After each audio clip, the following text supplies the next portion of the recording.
Hola, muy buenas tardes, queridos amigos. ¿Cómo están? Los saludamos. Nosotros sabemos que había mucha gente esperando el día de hoy, que querían de nuevo escuchar a don Hermógenes Pérez de Arce eh, con el relato de la historia, un relato bastante documentado, no como los relatos que inventa gente que no tiene idea un poco de la historia de Chile. Don Hermógenes, muy buenas noches, muchas gracias por acompañarnos nuevamente.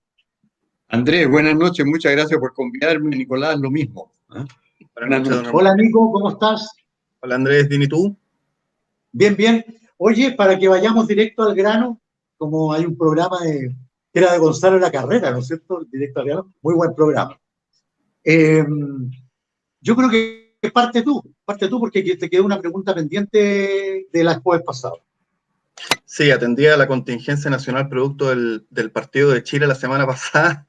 Quedó una pregunta, digamos, en el tintero, pero que se adecua igualmente a este periodo que vamos a tratar el día de hoy, que se trata ya propiamente tal del gobierno militar, y dice relación con el Plan Z. Eh, Mucho se ha hablado de que es un mito, de que es verdad, de que no era tan así, que es una invención de la derecha. Cuéntanos, don Hermógenes, ¿qué es el Plan Z? ¿En qué consistía el Plan Z? Bueno, el origen de que se sepa del Plan Z es que cuando se produjo el 11 de septiembre, los militares allanaron diversas sedes de los partidos de gobierno, del Partido Comunista, del Partido Socialista, y recopilaron una cantidad enorme de documentos que había ahí, que había además en las oficinas del gobierno y en la propia oficina de Salvador Allende, sus ministros. Y no hallaron qué hacer con esa enorme cantidad de documentos y llamaron a personas de derecha, como éramos nosotros en el grupo Portada, que editábamos la revista Portada y ¿Qué pasa?, que eran de derecha. Y ahí fue un grupo que paradójicamente fue honrado con el hecho de haber sido elegidos para ir, pero a varios de ellos hoy día les da mucha vergüenza que se sepa que fueron, entonces por eso yo no los nombro a todos, pero hay uno que no le dio vergüenza de reconocer, que fue Gonzalo Vial Correa, el historiador. Y él ha reconocido públicamente, y eso está en mi libro de historia de la Revolución Militar, que él se entrevistó con los militares a cargo, en concreto era el coronel Pedro Ewing, que estaba en funciones de comunicaciones en ese tiempo, y estuvieron trabajando mucho para seleccionar documentos, y cuando encontraron el Plan Z en distintas oficinas que estaban, porque había varios ejemplares, del gobierno, les llamó mucho la atención y los propios uniformados no les gustaba la idea de darlo a conocer porque lo encontraban demasiado fuerte, porque era un plan para eliminar desde luego el primer paso era eliminar a la plana mayor de las Fuerzas Armadas en el almuerzo por la gloria del ejército el 19 de septiembre de 73, a cargo de lo cual iban a estar los GAP, que eran Guardia Armada Personal Ilegal de Salvador Allende, que cuando se dijo que era ilegal, ellos dijeron, no, si esto es un grupo de amigos personales, que coincidía con la sigla GAP, pero el original de la sigla GAP era Guardia Armada Personal.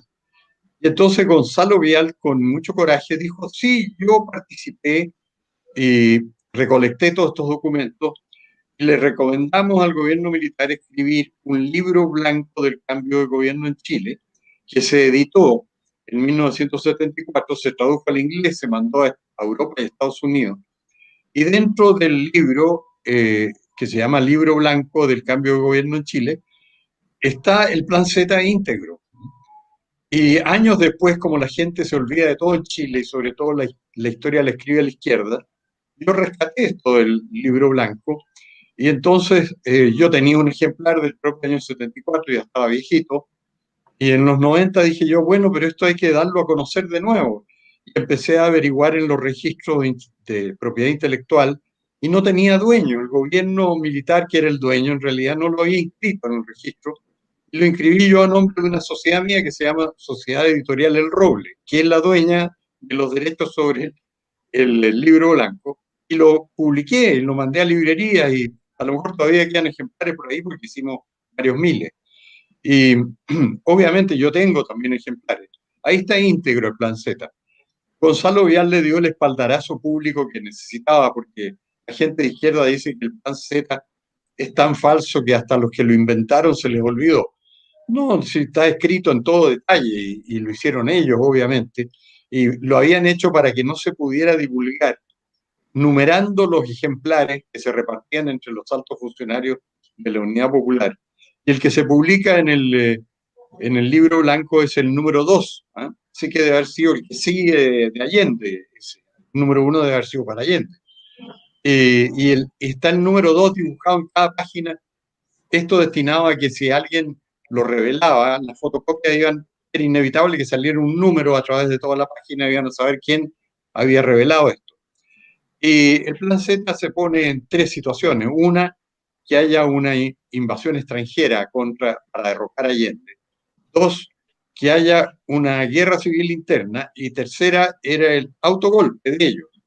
Y la fecha del autogolpe en esa tercera alternativa era el 19 de septiembre de 1973. Lo dice el plan Z con todas sus letras y puede verse ahí en el libro blanco.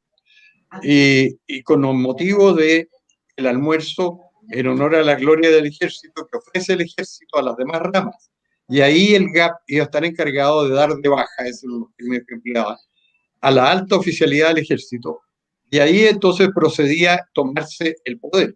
Por eso que leyéndolo a posteriori uno se da cuenta de que en realidad el pronunciamiento o golpe había que darlo el 73, porque si no después iba a ser demasiado tarde. O íbamos a estar envueltos en una guerra civil, que habría sido lo más probable. Pero esa es la historia del plan Z.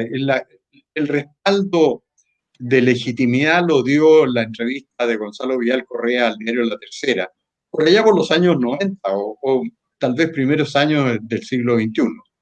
Y el que tuvo el coraje de decirlo, efectivamente. Además, otras personas dijeron que habían participado ellos en el descubrimiento del plan Z, como el periodista Alexis Álvaro Puga, que escribía con el seudónimo de Alexis. Álvaro Puga dijo públicamente también que él había participado en encontrar el plan Z y que ratificaba su legitimidad. Falleció hace años Álvaro Puga. Así que a esta altura es un documento que tiene valor histórico y la izquierda lo sigue negando, eso es verdad. Siguen diciendo que es un invento del gobierno militar.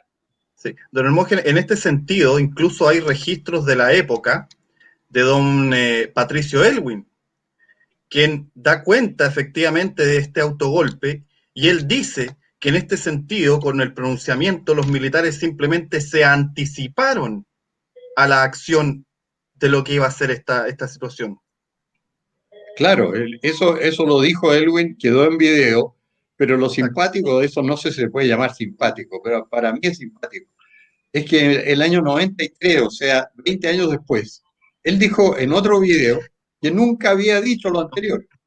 Entonces, alguien, que yo sé quién es, pero no sé si le gusta que lo mencione, alguien subió los dos videos a YouTube, donde están, bajo el nombre de Patricio Aylwin, y uno ve que don Patricio dice que había milicias fuertemente armadas para equipar varias divisiones que estaban destinadas a dar un autogolpe de Estado y establecer una tiranía comunista en Chile. Y después aparece don Patricio diciendo: yo nunca dije que Salvador Allende tuviera el propósito de un autogolpe, jamás dije eso. Eso lo dijo, y hace una sonrisa así divertida, lo dijo ese libro blanco que sacó el gobierno militar. No, lo había dicho él. Además hay un discurso de Aylwin que lo leí justamente ayer o esta mañana, en mi propio libro, porque lo reproduje, en el Senado, en junio o julio del 73, no me acuerdo la fecha exacta en este momento, en que dice lo mismo. Dice: en Chile está en preparación un verdadero autogolpe, y denuncia la entrada de no menos de 10.000 extranjeros, denuncia la distribución de armas y denuncia los propósitos totalitarios del gobierno de Allende en un discurso en el Senado, que está, yo lo cito en mi historia con toda precisión de fecha y cuándo se publicó. Así que no, de eso no cabía ninguna duda, de que don Patricio Aylwin estaba seguro de que venía un autogolpe, y por eso fue probablemente el más entusiasta impulsor del acuerdo del 22 de agosto del 73, que llamó a los militares a poner término a la situación. Así es. Hermógenes, Bueno, evidentemente que los militares, ¿no es cierto?, cuando asumen el poder en Chile, se encuentran con un país totalmente polarizado y destruido desde el punto de vista social y económico, evidentemente, con una inflación galopante, ¿no es cierto?, con una escasez tremenda, porque aplicó la política que siempre aplican los gobiernos de izquierda, que es de fijación de precios. Y eso hace proliferar el mercado negro, ¿no es cierto?, el desabastecimiento, una serie de errores que siempre cometen los gobiernos de izquierda en todo el mundo. ¿Eh? Veamos el caso que tenemos en Argentina. Nuestros vecinos están haciendo lo mismo que Salvador Allende hizo el año 72. Es lo mismo, exactamente igual. Sí. Como que ellos no entienden, no aprenden que la fórmula no les resulta, no funciona. Ahora, mi pregunta es la siguiente. ¿Cómo enfrentó esta problemática la Junta de Gobierno, considerando que además de estar el país polarizado, ¿no es cierto?, con una destrucción económica, con una destrucción social y de las instituciones, ¿cómo lo hizo, cómo lo planificó para poder reconstruir el país, considerando también que seguía luchando contra grupos terroristas que seguían atacando y seguían causando desorden y revuelo en Chile? ¿Cómo lo hizo la Junta? ¿Cómo se planificó para esto? Bueno, en realidad no se planificó porque no había tiempo de planificar nada. Lo que pasó fue que la labor propiamente militar, que era derrotar a la guerrilla armada, la hicieron las Fuerzas Armadas rápidamente. Sí, aquí prácticamente todos los muertos que hubo, al decir todos los muertos me refiero a casi los 2/3 de todos los muertos en los 17 años del gobierno militar, se produjeron entre el 11 de septiembre y el 31 de diciembre del 73. Si los muertos después fueron muy pocos. Hablan de los miles de desaparecidos, eso no es cierto. Los desaparecidos en total, al final del gobierno militar que había denunciado la Vicaría de la Solidaridad, eran 600 y tantos, y todos se habían producido prácticamente en esos 2 meses, que no eran desaparecidos, sino que eran tipos que los habían muerto en acción, o que los habían mandado al Instituto Médico Legal y de ahí al Cementerio General, o que los habían enterrado en distintas partes, porque en ese periodo, en esos 2 meses y medio, o 3 meses y medio, se produjo una situación muy violenta en el país. Las Fuerzas Armadas entraron con mucha violencia y la guerrilla respondió igual. Y entonces había episodios en que llegaban y mataban gente, porque era gente que había acumulado odio durante los 1000 días de Allende. Y llegaban civiles y militares y los mataban y enterraban los huesos, no más los restos. ¿Ah? Y eso, la verdad es que la Junta no sabía, ni nadie más sabía. Y eso empezó a estallar, digamos, a hacerse evidente cuando encontraron, pero fue 5 años después, el año 78, los restos de Lonquén, ¿eh? De un horno en Lonquén en que había una pila de muertos, y ahí empezaron a investigar qué había pasado, porque eran personas sin connotación política, pero sí los culpaban de haber robado ganado y de ser izquierdistas y querer tomarse las tierras. Y resultó que lo habían hecho unos carabineros rasos del retén de Lonquén, ¿eh? Y con civiles, ¿eh? Y los habían muerto y los habían lanzado en una mina abandonada. Eso la Junta ni nadie supo hasta el 78 en que se descubrieron los primeros restos. Esto produjo una reacción de horror mundial, porque dijeron, la Junta entierra a la gente y no le dice nada a la familia. Y la verdad es que la Junta ignoraba todo. Y, y a raíz de eso, ahí adoptaron una decisión que yo critico en todos mis libros. No sé quién la adoptaría, pero tiene que haber sido con la autorización de la Junta. De decir, mire, vamos a hacer que nos digan en todo el país y bajo promesa de que no se le va a castigar a nadie, qué otras situaciones como estas hay. Y entonces averiguaron y aclararon. Y algunas situaciones que además se conocían, por ejemplo, los fusilamientos del norte, que fueron en octubre del 73, se sabía que estaban enterrados en el desierto los restos de los fusilados. Y entonces todos esos restos los lanzaron al mar, desde aviones de la Fuerza Aérea. Y eso fue con autorización de la Junta. Y no dijeron nada, y lo hicieron como para hacer un borrón y cuenta nueva de que no lo volvieran a acusar con el escándalo de Lonquén que se había producido en Lonquén. Eso fue un gravísimo error. Deberían ahí haber aprovechado de haber dicho, mire, todas las circunstancias fueron estas, porque además no eran demasiada gente, o sea, el máximo que se podía llegar eran 600 personas en total en ese periodo, ¿eh? Que habían sido objeto de atropello de sus derechos humanos, eso fue efectivo. Y yo estudio esos casos y los principales en mis libros y digo exactamente qué pasó, porque esas cosas pasaban sin que supieran las autoridades superiores, ¿eh? O sea, ni la Junta ni el presidente de la Junta sabían nada. Y, y lo que hicieron mal fue dejar que lanzaran los restos al mar. Y porque de ahí se tejió una novela que no es verdad, que los militares lanzaban desde helicópteros a sus presos al mar, eso no es verdad. Lo que hacían era lanzar los restos que habían quedado enterrados en los primeros 3 meses cuando murió. 2 de cada 3 muertos en los 17 años murieron en esos 2 meses y medio. Entonces, esa fue la situación real. ¿Eh? Eh, y yo eso lo he investigado muy bien, porque hay autores, una autora francesa que se llamaba Suzanne Lanvin, que escribió un libro sobre el gobierno militar que se llamaba eh, Chile, el crimen de resistir, Chili, le crime de résister, en francés. Y ella era muy conocida en Francia. Y entonces defendía al gobierno militar en todas las instancias, mucho mejor que la mayoría de los chilenos. Y escribió este libro y un día vio que la Rosalind Carter, la señora de Jimmy Carter, presidente de Estados Unidos, decía que en Chile había 15.000 desaparecidos. Entonces ella le entró una ira tremenda y dijo, pero ¿cómo? Dijo públicamente, ¿cómo esta señora puede decir 15.000? Yo voy a viajar a Chile a ver dónde están los 15.000 desaparecidos.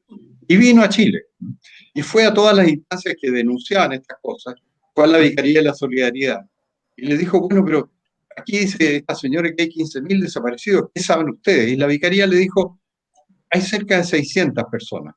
Y ahí la autora, esta, la Susan Lanvin, dijo, mire, lo que 15.000 que dice la señora Rosalind Carter son en realidad 600. Lo dijo públicamente, pero como ella era de derecha, obviamente no tenía mucho eco en la prensa mundial que está manejada hasta hoy mayoritariamente por la izquierda. Pero ella lo aclaró en el momento, en el año 78, ¿no? que era una novela todo esto de los desaparecidos. Entonces, esa es la realidad de lo que sucedía y había personas que eran lamentablemente voces aisladas que decían la verdad. Y después se hizo mucho escándalo y hasta, yo me acuerdo de columnistas de derecha que han cambiado para bien en ese sentido. Hoy día están defendiendo la verdad mucho mejor que antes, pero así que por eso no lo voy a nombrar porque se han arrepentido, pero un columnista de La Tercera, que era un hombre de derecha, cabal, en fin, hablaba de las tropelías de Pinochet en su columna, hace 15 años o algo así. Y yo lo criticaba por eso, porque no hay tropelías de Pinochet. Y yo investigué lo que llamaban los crímenes de Pinochet, que eran los de la comitiva del general Arellano en el norte, de la cual Pinochet no tenía idea de lo que estaba sucediendo, obviamente. No había dado esas órdenes y los muertos que hubo ni siquiera fueron responsabilidad del jefe de la comitiva, que era el general Arellano, sino de un comandante que subió en Santiago cuando la comitiva se dirigía del sur al norte, y allá por su cuenta hizo fusilar a más de 50 personas. Pero fue una sola persona, ¿eh? Sí, claro, que incurrió en esos delitos. Y todo eso está clarificado. Obviamente eso es lo que llaman los crímenes de Pinochet. Y yo escribí un libro que se llama La verdad del juicio a Pinochet. Ustedes saben que el final del juicio al general Pinochet, ¿cómo terminó? El juicio terminó finalmente en que la Corte Suprema lo desaforó del Senado por ese juicio, justamente. Ustedes saben quién condujo ese juicio, quién lo armó, quién lo protagonizó en realidad, que fue el verdadero fiscal del juicio. Hugo Gutiérrez, el diputado comunista. Él lo hizo todo. Ese es el juicio de Hugo Gutiérrez, porque Juanito Guzmán Tapia se dejó manejar por Hugo Gutiérrez. Juan Guzmán se hizo famoso en todo el mundo por haber procesado a Pinochet. Él lo hizo sin ninguna base, ¿no? Pero se hizo famoso en todo el mundo y en todo el mundo dicen ser una figura, un prócer. Se atrevió a procesar a Pinochet, cuando en realidad era partidario de Pinochet y le había dicho a todas las personas próximas a la Junta que no se preocuparan, que no había ninguna base para procesarlo. Pero se dio cuenta de que si hacían lo contrario, se hacía famoso. Y le dieron premios, y a lo mejor deben haber sido en efectivo, porque viajaba a distintos países a recibir premios Juanito Guzmán. Y el que manejaba el proceso era Hugo Gutiérrez, el actual Hugo Gutiérrez, que está ya elegido convencional porque no renunció a la Cámara. Y que ha armado toda clase de juicios falsos incluso en mi libro hay una cosa muy pintoresca, porque se dirige a los testigos y los hace cambiar de opinión. Entonces, en todos estos procesos del juicio contra Pinochet, fue una vez a ver un oficial de ejército retirado que había dicho que en realidad la comitiva de Arellano no había hecho lo que le imputaban, y lo convenció de decir que sí lo había hecho. Entonces apareció en la tercera diciendo que la comitiva había matado a tales, y en la segunda, o sea, no, perdón, que la comitiva era inocente de tales muertes, y en la segunda, esa misma tarde, diciendo que la comitiva los había matado. Entonces yo destaco en mi libro esto, de que en un día explica el coronel por qué cambió de opinión. Dice que vino a hablar conmigo el abogado Julio Gutiérrez y me iluminó la verdad. Julio Gutiérrez lo iluminó y cambió de opinión. Entonces las cosas se manejan así. Una cosa que no quiero dejar pasar antes que se me olvide. Ustedes saben que el último episodio del juicio contra Pinochet fue el desafuero por parte de la Corte Suprema, en que 6 ministros de la Corte Suprema votaron en contra de que se le desaforara como senador al expresidente Pinochet, que era senador designado, o sea, senador a título de expresidente. Y los 6 ministros eran los más respetables de todos los ministros, incluyendo el presidente de la Corte Suprema, don Hernán Álvarez, Orlando Álvarez, Ricardo Gálvez, Osvaldo Faúndez. Esos eran los ministros. Y ellos dejaron establecido ahí que habían recorrido hoja por hoja las 2.000 fojas del expediente y no habían encontrado una sola prueba de que Pinochet hubiera tenido responsabilidad. Entonces llegaron a un acuerdo en la Corte Suprema para desaforarlo, que lo declararon encubridor. O sea, la única sentencia que hay en relación a Augusto Pinochet en Chile concluyó que era encubridor, cosa que no podía ser porque lo que le imputaban eran delitos que estaban en ejecución, porque le imputaban secuestro de personas, Claro, que eran los muertos por la comitiva, y que en realidad en verdad no estaban secuestrados, sino que estaban muertos. Pero para poder condenarlo y que no prescribieran los delitos, ni la amnistía, ni se aplicara la amnistía, había que decir que estaban vivos y en poder de sus secuestradores, uno de los cuales sería entonces como encubridor Augusto Pinochet. Así que esa es la verdad histórica. La Corte Suprema no pudo encontrar nada para desaforarlo relativo a comisión de delitos, sino que lo culpó por mayoría de votos de haber encubierto delitos que no podían ser encubiertos porque el encubrimiento tiene lugar después de que se comete el delito. Exacto. Y el secuestro es permanente, o sea, nunca termina de cometerse. O sea, nadie puede ser encubridor de un secuestro permanente, porque tendría que estar permanentemente encubriendo el secuestro que está teniendo lugar. Y sigue teniendo lugar después de la sentencia también. Todo es absurdo. Bueno, pero en Chile nos debatimos en este clima que es un poco del absurdo kafkiano, de los juicios fundados en mentiras totales y mentiras públicas, que los propios jueces saben que son mentiras.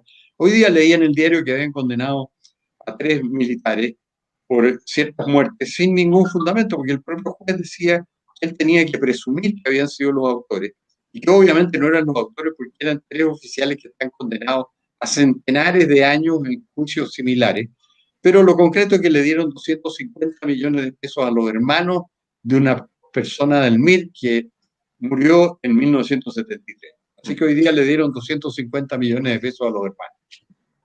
Don Hermógenes, bueno, esa es la justicia que tenemos. En este sentido, siguiendo la línea de lo que nos ha comentado, le tengo 2 preguntas. Una en relación justamente con el tema de la violación a los derechos humanos, que causa tanto escándalo en la izquierda.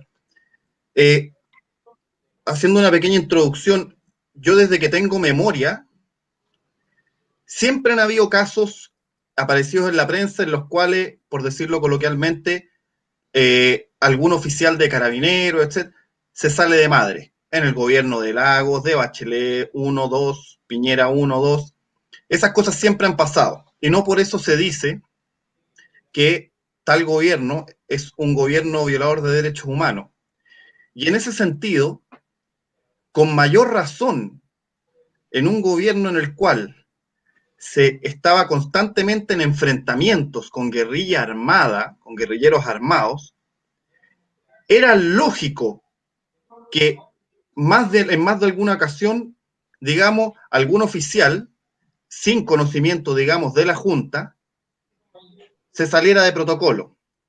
Y eso es lo que la izquierda no entiende cuando uno les dice que las violaciones a los derechos humanos no fueron sistemáticas, y no entienden esa diferencia o el concepto de sistemático, que de hecho a usted le ha costado, digamos, la expulsión, digamos, en su momento del famoso programa este. ¿Qué nos puede decir al respecto? O sea, esa diferenciación entre sistemático y no sistemático, y qué hacía el gobierno militar precisamente para tratar que no ocurrieran, o por qué le convenía al gobierno militar que no ocurrieran esos hechos. Bueno, la verdad es que la preocupación principal del gobierno militar era que no lo acusaran de violar los derechos humanos. Entonces, desde los primeros días empezó a emitir circulares, y están publicadas en mis libros también textualmente, ordenando que todas las detenciones fueran legales, que se diera cuenta al Ministerio del Interior, que ningún servicio de inteligencia de ninguna Fuerza Armada podía detener a una persona sin avisarle al Ministerio del Interior, que estos figuraran en las nóminas del Servicio Nacional de Detenidos, que se llamaba SENDET. Ahí tenían las nóminas de los que eran detenidos legalmente, pero pasaban a veces cosas de las cuales nadie sabía, en que un grupo de uniformados de distintas ramas, principalmente fue en el caso del Ejército y de Carabineros, mataban a elementos que eran de extrema izquierda y los enterraban y no le decían nada a nadie.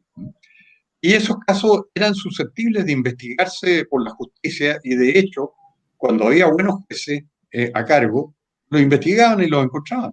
Por ejemplo, yo tengo en mi libro un caso de Laja del año 78, en que un agricultor estaba arando su tierra y de repente en el arado salió un resto humano. Y entonces denunció a Carabineros, Carabineros mandó oficio al tribunal, el tribunal empezó a investigar y la jueza no era muy diligente, porque encontraron que habían restos de otras personas, eran como 8 personas. Y la jueza dejaba pasar el tiempo, en fin, y entonces los familiares recurrieron, de los que se suponía que estaban ahí enterrados, recurrieron a la Corte de Apelaciones de Concepción y designaron un juez que era muy activo, que se llamaba de apellido Martínez Gaensly, un ministro de la Corte, como ministro sumariante por este caso. Y él fue, encontró todos los restos, supo quiénes eran los responsables, supo cómo les habían dado muerte y aplicó la amnistía, que era lo que estaba vigente en ese tiempo, ya el 78, y se aclaró completamente el caso, ¿eh? Pero bastaba que hubiera un juez diligente para que todo quedara en claro.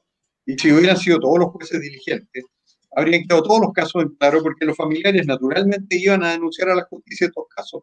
Pero los jueces no se movían, porque los jueces en Chile se mueven poco, salvo que tengan algún móvil político, como darle 250 millones a una familia, ahí no sé qué motor es el que mueve a la justicia para actuar rápido, encontrar un culpable, aunque no lo haya, que le dan los 250 millones. No sé cómo se irá la partija ahí de los 250 millones, pero eso es lo que pasa en la práctica. Pero en esos años la justicia, cuando quería actuar, actuaba. Y esta es la mejor prueba, el caso de Laja. De esto creo que eran 8 muertos. Yo lo detallo. Fuera de eso, don Hermógenes, al gobierno militar además le interesaba que se diera cumplimiento o que no se violaran los derechos humanos, precisamente porque esto traía consecuencias internacionales. Si nos puede hablar de eso, sobre todo con el tema de Estados Unidos por las armas. Bueno, claro, lo que pasa es que la acusación era una mera consigna en todo el mundo, que empezó a esgrimirse desde el mismo 11 de septiembre. Y un solo historiador en todo el mundo lo denunció, que es Paul Johnson, inglés. Él dijo desde el primer día, dijo, el KGB se dedicó, la última misión del KGB en el mundo antes de ser enterrado en el basurero de la historia, escribió en un libro de él que se llama Héroes. Entre los héroes, de paso, dice que está Pinochet, ¿eh? Héroes en la historia mundial. Denuncia que el KGB se dedicó a denigrar a Pinochet y a la Junta desde el 11 de septiembre en adelante. Y eso fue una tarea propagandística y de enormes efectos. Así que eso es real. Había una campaña de consigna. Ahora, desde el punto de vista del gobierno militar, tenía que velar por 2 cosas. Uno, que no ganaran los extremistas, la guerrilla, digamos. Y esto se hizo muy real en los años 80, cuando el Partido Comunista envió a toda su juventud en estado de portar armas a Cuba, los entrenaron allá y formaron el Frente Patriótico Manuel Rodríguez, hicieron una internación de armamento muy grande, entonces tenían real poder de fuego. Así que en los 80 se reactivó la lucha contra el terrorismo y contra la guerrilla, y los muertos que ya no había muertos. El año 78, por ejemplo, en total, decían que en enfrentamientos había habido 8 muertos, que es mucho menos de lo que hay hoy en Chile. El país estaba enteramente pacificado entre el 74 y el 82, estaba pacificado, pero ahí entró el Frente Manuel Rodríguez, que cometió múltiples atentados terroristas, miles de atentados terroristas. Tenían la capacidad de cortar la electricidad en todo el país con atentados muy bien preparados. ¿Por qué? Porque tenían auxilio de Cuba, de la Unión Soviética, de Alemania Oriental y de Checoslovaquia, y tenían armamento bueno. Así que fue un desafío muy fuerte que tuvo que enfrentar el gobierno militar. Y yo sostengo que si Pinochet no hubiera tenido pantalones para aplicar enérgicamente la represión, lo derrocan, ¿eh? Porque en otros países pasaba que la guerrilla derrocaba al gobierno. ¿Por qué? Porque tenía el apoyo de Estados Unidos, la guerrilla, y de Europa Occidental, que apoya con mucha facilidad a la izquierda, que acusa de atropello a los derechos humanos, y así perdieron países completos como Vietnam. Lo perdieron los norteamericanos, y eso que desarrollaron una guerra para defender a Vietnam y la perdieron. Y la perdieron con una enorme cantidad de muertos, enorme cantidad de billones de dólares gastados, y perdieron el país. O en el caso de Irán, en que ellos mismos derrocaron al Shah del Irán, dejaron de prestarle apoyo, declararon que atropellaban los derechos humanos, y los ayatolás se tomaron el poder. Y hoy el peor enemigo de las democracias en todo el mundo es Irán, el poder que tiene, además con la posibilidad de tener la bomba atómica. Así que las consecuencias son terribles de esta propaganda izquierdista mundial que encubre a sus movimientos terroristas. En el caso de Chile, lo que mencionaba Nicolás, es efectivo que los ministros de Economía y Hacienda eran los que más le decían al gobierno que las posibilidades de obtener créditos y de que vinieran capitales a Chile eran castigadas por la acusación de que Chile violaba los derechos humanos. Entonces, si una compañía invertía capital en Chile, la izquierda mundial la acusaba de encubrir las violaciones a los derechos humanos en Chile. Entonces, el gobierno chileno trataba de que en ese aspecto no lo acusaran, pero tampoco podía dejar de defenderse del terrorismo. Y por eso estaba permanentemente en esta lucha. Y llegó un momento en que ellos mandaron un inspector de derechos humanos a Chile, que era Fernando Bolio, de Costa Rica, un abogado de gran prestigio, un verdadero jurista, y él investigó todo lo que quiso aquí en Chile, tuvo toda clase de facilidades, y al final de ese año, las Naciones Unidas igual condenó a Chile por violaciones a los derechos humanos en la Comisión de Derechos Humanos de las Naciones Unidas, y Fernando Bolio declaró públicamente, y a todo el mundo se lo reprodujeron un poco, porque a la izquierda no le convenía que se supiera, que era injusta la condena a Chile, porque no habían tenido en cuenta el desafío terrorista, que era muy grave en Chile. Dijo el inspector que ellos habían designado para vigilar que no se violaran los derechos humanos en Chile. Eso consta en documentos oficiales. Fernando Bolio dijo que era injusta la condena al gobierno de Chile en Naciones Unidas por violación de los derechos humanos. Y esto tuvo consecuencias muy graves, como la enmienda Kennedy. Que Ted Kennedy, que era un tipo que tenía tejado de vidrio en materia de derechos humanos, no nos vamos a referir a su juventud y a las muertes de una niña que dejó ahogarse en un río en una oportunidad y que huyó del lugar de los hechos, además. Bueno, él tramitó la enmienda que lleva su nombre para que Estados Unidos no le vendiera armamento a Chile, cosa que era gravísima para Chile, porque justamente el 11 de septiembre desencadenó apetitos de nuestros vecinos, nuestros hermanos vecinos, que querían quedarse con una parte de Chile cada uno. Y eso era inminente, y Chile tenía que armarse rápidamente y no tenía recursos para hacerlo. Y todo esto lo agravó Kennedy, prohibiéndole a Estados Unidos vender armas a Chile mientras consiguieran los atropellos a los derechos humanos, que de una parte los inventaba la propia izquierda, y lograban con eso que Chile se le encareciera su propia defensa en momentos gravísimos para la soberanía nacional. Esa es una responsabilidad que tiene la izquierda y la democracia cristiana chilena, que nunca la han asumido. Hermógenes,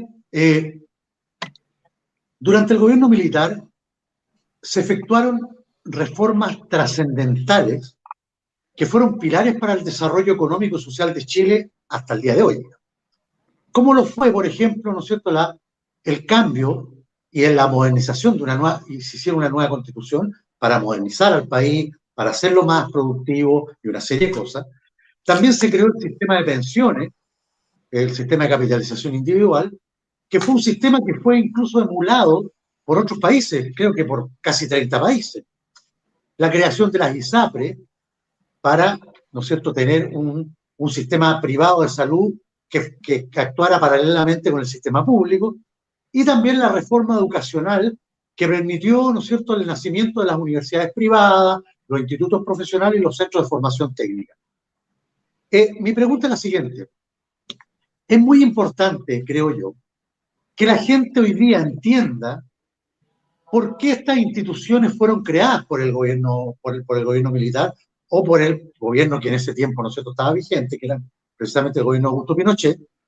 Porque mucha gente dice esto, lo hicieron para enriquecerse, lo hicieron por el lucro, y hay razones de peso para crear la ISAPRE, para crear la AFP y para hacer la reforma educacional, para que la mayoría de la gente que no tenía acceso antes a tener, ¿no es cierto?, una educación de calidad y una educación superior, pudiera acceder, porque antes no había.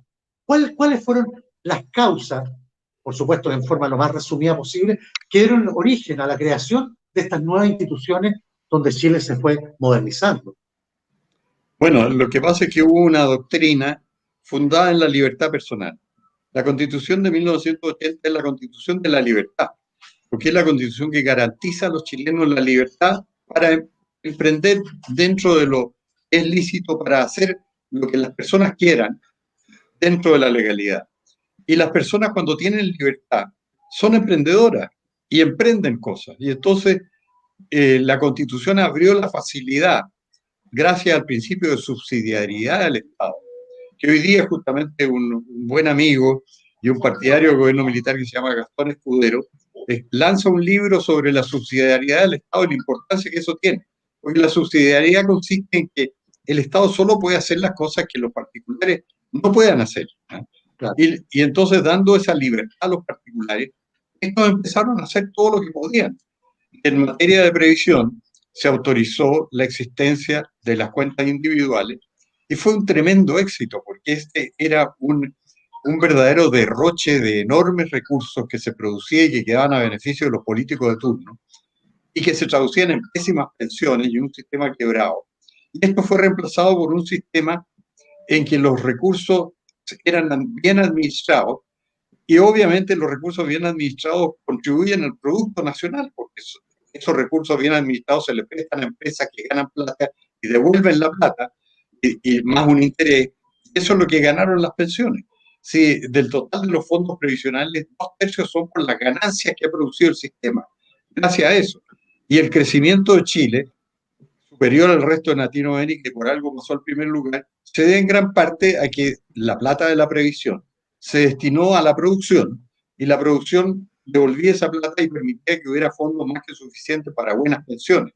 Lo que pasó fue en el sistema de pensiones que cuando se creó el sistema, las personas vivían en Chile poco más de 70 años, y después empezaron a vivir más tiempo gracias al bienestar que había en el país, y entonces obviamente había que subir la tasa de cotización porque las pensiones tenían que alcanzar para que las personas vivieran 80, 90 y hasta 100 años.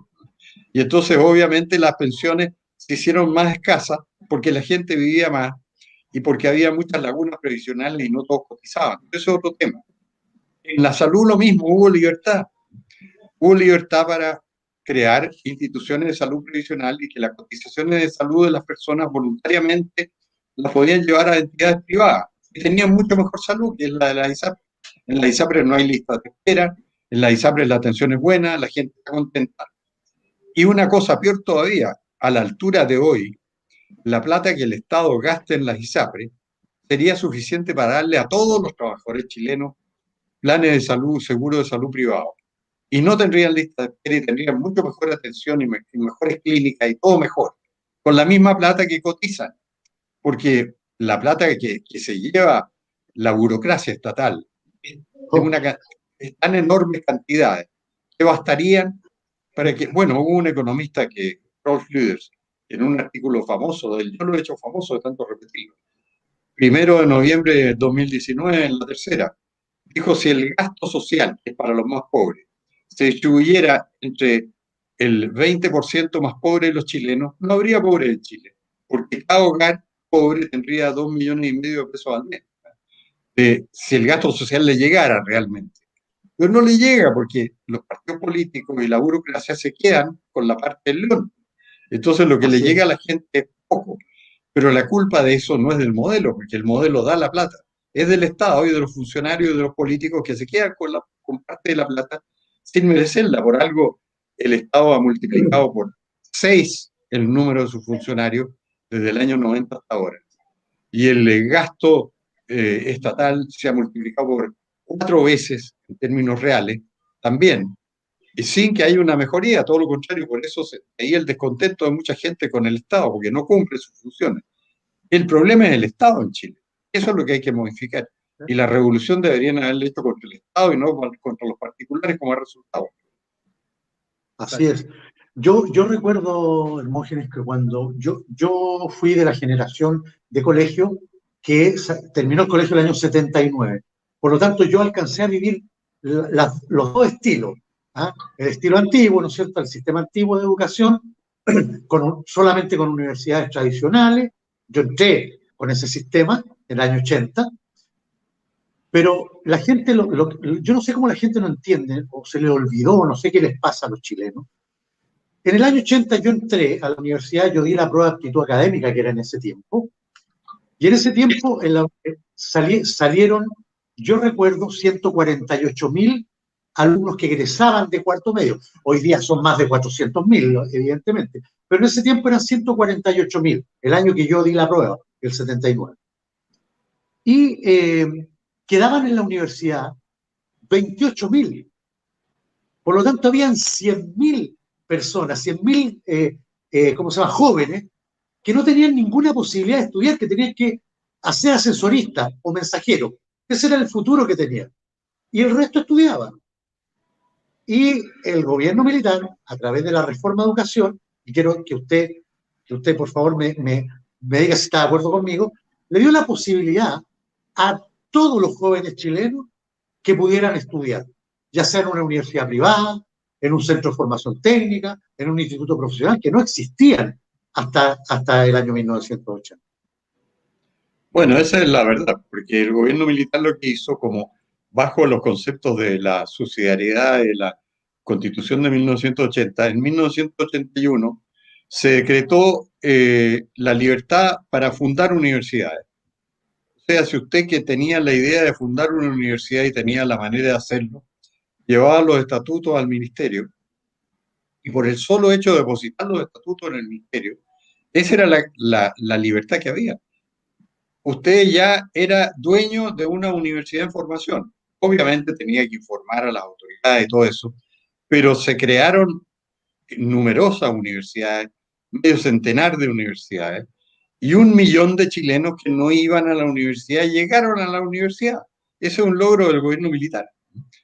Y después, obviamente, estaba el problema de cómo financiar, porque los estudios universitarios son caros. Y entonces ahí se originaron sistemas de préstamos que tenían que devolverse, naturalmente, porque las personas que pasan por la universidad pasan por ese solo hecho, en general, estoy hablando, a ser de las personas de mayores ingresos en el país. Entonces esas personas tienen que devolver lo que se les prestó para estudiar en la universidad, porque justamente los estudios los llevaron a ser los de mayores ingresos. Y en eso se fundaban los sistemas de crédito que se crearon en el gobierno militar, para que los estudiantes que no tuvieran dinero pudieran pagar y después, ya recibido su título, pudieran devolver. Que en el gobierno del Lago se creó el crédito con aval del Estado, que fue una buena medida, pero ha sido desprestigiado y se ha traducido en lo que ahora llaman gratuidad universitaria, que tiene al sistema arruinado. Porque en este momento la educación chilena es un gran problema que tiene el país, porque los que vinieron a Chile, trajeron capitales, fundaron compraron universidades de acá, invirtieron mucho en ellas, que eran firmas internacionales que tenían universidades en 60 o 70 países, se han estado yendo, han tratado de vender como han podido, porque se arruinaron en Chile. El negocio, el socialismo le echó a perder su negocio que era legítimo y conveniente para el país. Y en este momento hay una bomba por explotar en la universidad, en la educación universitaria chilena, derivada de la intervención izquierdista en las universidades, y están todas en problemas con esto de la gratuidad, que se está traduciendo en un sistema que es injusto, porque la gratuidad a los que favorece, en definitiva, son a las personas de altos ingresos y no a las personas pobres. Así que el mérito del gobierno militar fue dar libertad en todos los ámbitos, y gracias a eso Chile pasó del último lugar en crecimiento en América Latina, que era el 73. Como el producto cayó 6% el 73, estábamos debajo de Haití incluso, al primero, quien lo entregó el gobierno militar, que fue el 89, fue el país que más creció en América Latina, 9,9%, han rectificado las cifras, antes 10,6 decían. Hicieron revisiones 9,9, pero de todas maneras el primero en América Latina. Y eso fue lo que entregó el gobierno militar. Al que recibió último lo entregó primero. ¿Cómo? Con todas estas medidas, dando libertad. ¿A qué se han dedicado ahora los políticos? A suprimir las libertades. Ahora quieren suprimir todas estas libertades. Quieren suprimir la libertad en materia de aportes previsionales, quieren suprimir la ISAPRE, que toda la educación sea hecha por el Estado, la salud sea atendida por el Estado, quieren que la educación sea pública y de calidad, dice, cuando eso es una contradicción en los términos, porque la educación mejor en Chile es la privada, eso está probado. O sea, si quisiéramos mejorar la educación, lo que tendríamos que hacer es hacerla toda privada. Pero las tendencias van en otro sentido, y la propaganda la maneja a la izquierda. Así que estamos encaminados en un mal camino. Chile está mal encaminado en este momento, y afortunadamente en las encuestas la opinión pública mayoritariamente opina que Chile está muy mal encaminado económicamente. Sí. Don Hermógenes, si bien es cierto, Chile durante el periodo del gobierno militar pasó por momentos complicados, tanto socialmente por el tema del enfrentamiento que había, como también en materia económica. Recordemos que hubo dos crisis, la del año 75, producto de las reformas precisamente del Estado, y la crisis del 80. Sin embargo, hasta al final del gobierno militar, este entregó un país creciendo casi a un 10%, tasas chinas dirían hoy en día, y la aprobación del gobierno no era menor. O sea, estamos hablando que en el plebiscito del sí y el no, el gobierno militar sacó más de un 44% de aprobación, que se vio representado en el no. ¿Qué pasó ahí? ¿En qué influyó para que ganara el hecho de que el gobierno militar, digamos, no siguiera o que Augusto Pinochet no siguiera durante 8 años más como presidente? Que eso fue, digamos, lo que se votaba en definitiva. ¿Qué pasó? Bueno, lo que pasó es que el presidente Pinochet tenía popularidad como para haber triunfado en el plebiscito a fines del año anterior al plebiscito. O sea, el plebiscito fue en 1988, pero a fines del 87 todas las encuestas decían que las posibilidades eran que ganara el sí. Después la oposición se organizó muy bien, hubo injerencia extranjera, hubo gobiernos que uno jamás habría pensado que podían haberse matriculado con el no, como el gobierno de Ronald Reagan. Pero Ronald Reagan mandó para acá a un agente antijunta que se llamaba Harry Barnes, que estaba dedicado a complotar contra el gobierno militar. Yo era amigo de él, así que sabía bien todo lo que hacía y las discusiones que teníamos. Pero él estaba dedicado a eso. ¿Y por qué? Porque en Estados Unidos la política exterior la maneja el Departamento de Estado. Y el Departamento de Estado nunca lo han controlado bien los republicanos, aunque tengan gobernantes republicanos. El Departamento de Estado anda un poco por su cuenta. Y Harry Barnes, junto con Ronald Reagan, mandaron una carta todos los años en felicitación a la Junta por lo bien que le estaba haciendo en el retorno a la democracia y en la transición. Harry Barnes hacía lo posible por perjudicar al gobierno militar. Y habían creado los norteamericanos un Endowment for Democracy, que eran muchos millones de dólares, que se los dieron enteramente a la campaña del no. O sea, si hubiera sido democrático, esto endowment es como dotación de fondos para la democracia, tendrían que haberle dado a las dos partes por igual. No, le dieron toda la plata al no. Entonces, el gobierno chileno, la verdad es que no tenía plata para hacer una buena campaña electoral porque el presupuesto lo manejaban ministros responsables que no iban a botar la plata en publicidad electoral, que se presta además para mucho abuso y cosas. Y yo soy testigo de que no tenían plata porque a mí me convidaron, por ejemplo, a hacer el primer capítulo de La Franja y llevar un ejemplo de lo bien que habían dado el gobierno militar.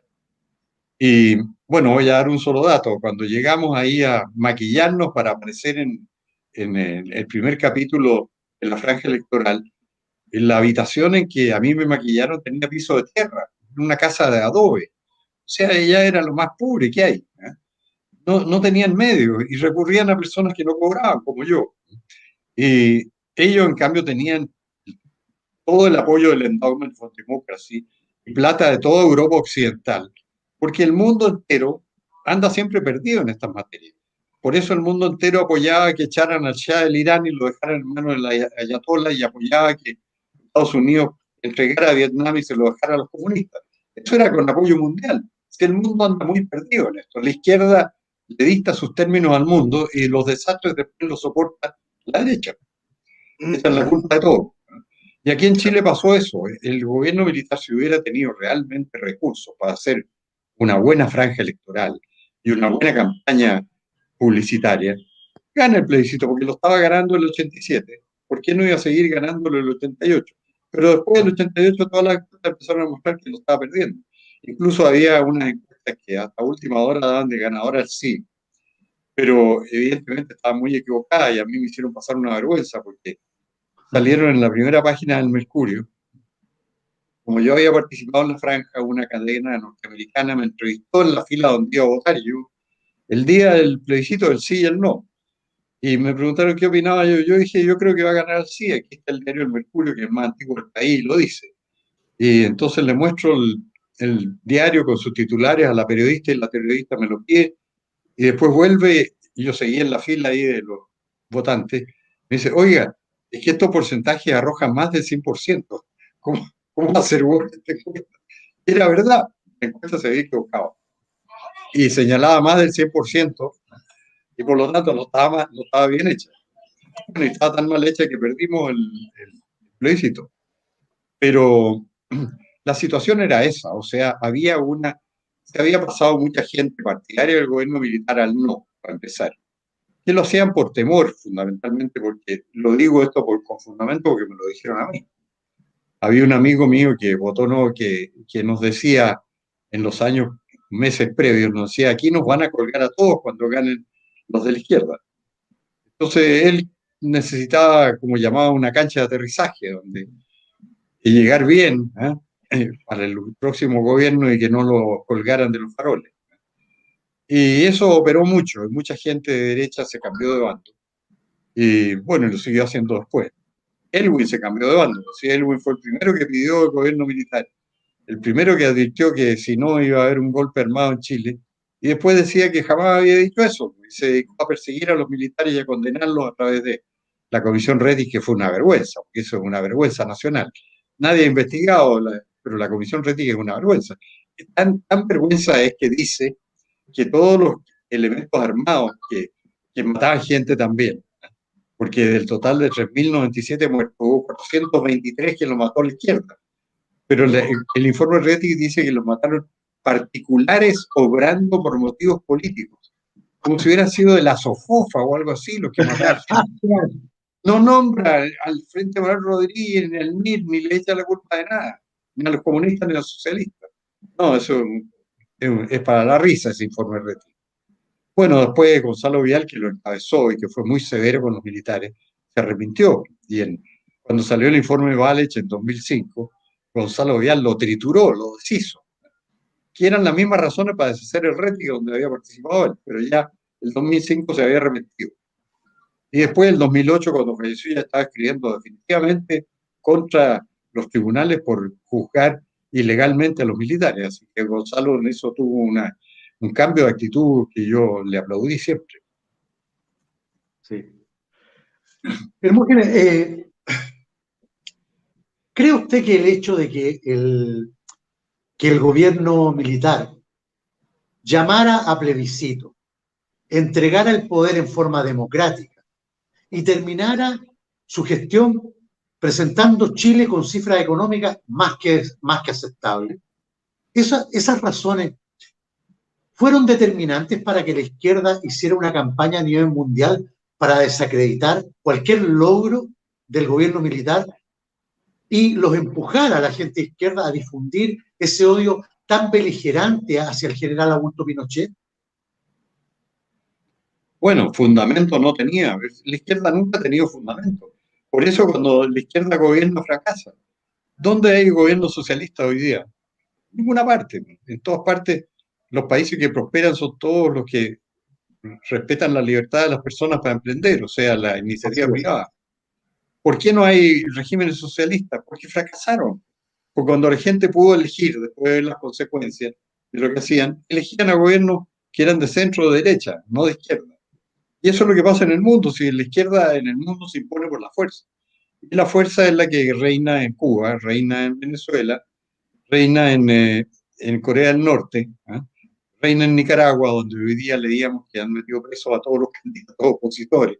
A todos. Ellos se mantienen por la fuerza en el poder porque tienen el respaldo de las Fuerzas Armadas. Y además tienen la prensa. La prensa mundial es proizquierdista. Y lo que está pasando en América Latina lo revela. Ahora en Perú parece que ganó el candidato ultraizquierdista. En Ecuador pasó lo contrario, ganó la derecha. Y ganó un hombre de derecha diciendo ideas de derecha. ¿Por qué? Porque habían estado en manos de la izquierda. Ahí estaba Correa de izquierda. Después Lenin, el que lo sucedió, fue más moderado, pero también era un hombre de izquierda. Y terminaron por elegir a un hombre de derecha.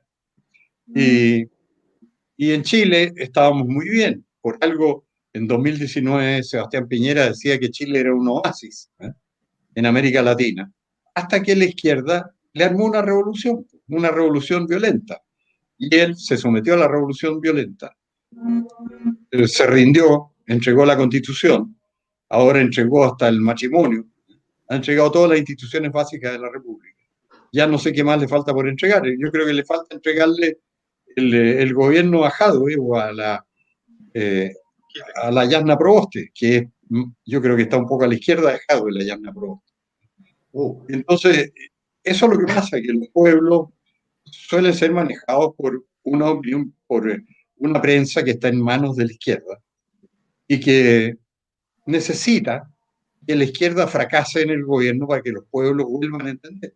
Y es lo que ha pasado en Chile. O sea, en Chile la mayoría democrática le pidió a los militares poner término al gobierno de Allende porque ya no daba para más. Bueno, a lo mejor tiene que pasar de nuevo eso, que tengamos un gobierno de izquierda que nos arruine cuando la gente ya esté en medio de la escasez, de la ruina, del hambre. Vuelvo a pedir que por favor se vayan todos los izquierdistas, de que llegue un gobierno de derecha a arreglar las cosas. Parece que esa es la historia de Chile. Sí. Pero por Dios, qué desperdicio. Claro, un desperdicio enorme.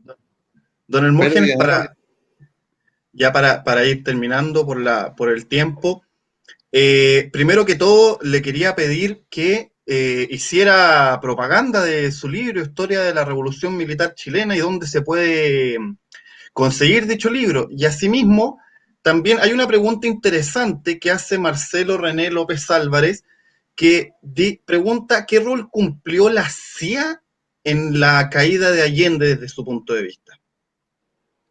Bueno, la CIA lo que hizo fueron insignes disparates, como por ejemplo estuvo metida en el secuestro del general Schneider, que tenía por objeto provocar un levantamiento del ejército al ser secuestrado su comandante en jefe.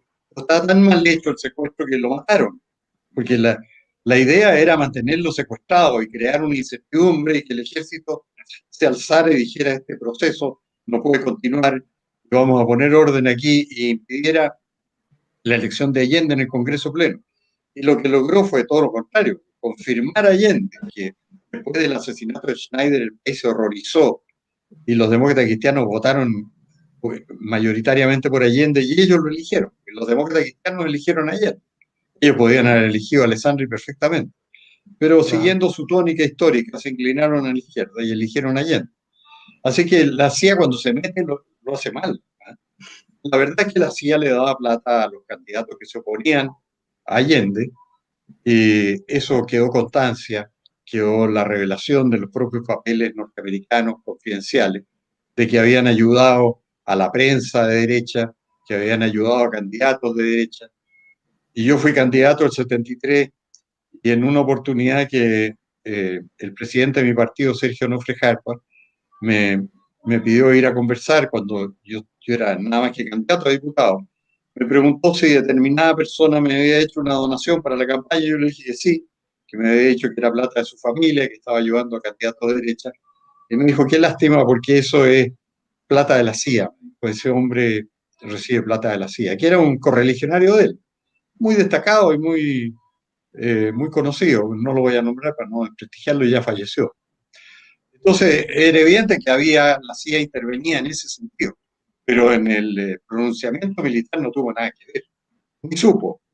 Tanto es así que el embajador norteamericano, cuando olió lo que venía, se fue de Chile el 73. El embajador norteamericano se fue a la altura de julio o agosto, porque sabía lo que venía.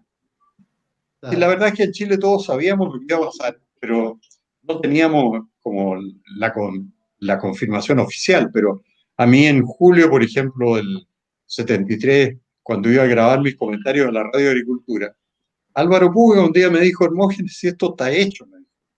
Las radios, los radioaficionados civiles ya tienen organizadas las redes de radioemisoras para el día del golpe. Pero ¿cómo le dije yo si los militares no? Ah, no, los militares podrán no haber dado el golpe, pero los civiles ya lo tenemos listo. Sí, claro. Sí. Todas las radios van a estar alineadas y ya tienen un comando de radioaficionados que van a transmitir lo que los militares digan. Pero los militares no se habían resuelto, todo lo contrario, estaban en el gobierno. Entonces, nadie sabía. Incluso muchos que sabían de política decían que Pinochet era partidario de Allende. Jaime Guzmán entre ellos, porque se lo dijo a la gente de derecha, si designan a Pinochet ahí sí que estamos perdidos. Pero para que vean ustedes lo que sabíamos recibir. Sí, claro. Eso sí, ¿eh? Pues sí. ¿Qué fue? De hecho, Hermógenes, de hecho le digo una cosa, yo tenía, para cuando fue el golpe militar, yo tenía 11 años. Y recuerdo que la noche anterior, ¿eh? No me acuerdo si fue mi mamá, creo que sí, me dijeron, mañana no vas al colegio. ¿Por qué mañana no voy al colegio? Esto fue el 10 de septiembre.